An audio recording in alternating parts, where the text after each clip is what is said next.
Bakit mo nga pala naisipan mag-apply dito sa company namin? Hiring kayo eh. Oo nga. Oo. Kaya nag-apply ako kasi nakalagay doon hiring. Alisin niyo yun, hindi ako mag-apply. May tanong ko sa'yo, anong nakikita mo at pwede mong may ambag sa company namin? Anong may ambag ko? Oo. Bag ko. Huwag niyo kung ano, gusto niyo tumagal kagad ako sa inyo.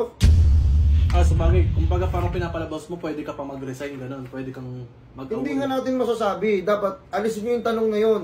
Anong masasabi mo 10 years from now? Hindi mo alam kung ano mangyayari sa loob ng 10 taon. Isang taon yan, dahil mangyayari. Tapos sa 10 taon pa. Sir, inahan po tayo. Oh. Ibenta mo sa akin yan. Bebenta ko to sa inyo? Yung marker.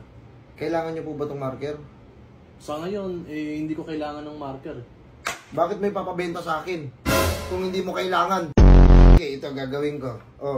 Sir, nakikita mo to? Binin mo. Gusto ko malaman, anong kahinaan mo at kalakasan mo? Ang kalakasan ko is malakas talaga akong kumain. Sige, doon tayo sa weakness mo. Anong kahinaan mo? Nangihina ako pag hindi ako kumakain. May second interview pa? Meron pa po, kasi parang pa lang to, initial interview mo pa. Kaya hindi umaasenso tayo dito sa Pilipinas eh. Ang dami yung mga... Akin na ka! Wait lang. Huwag na, huwag mo na ako tanggapin!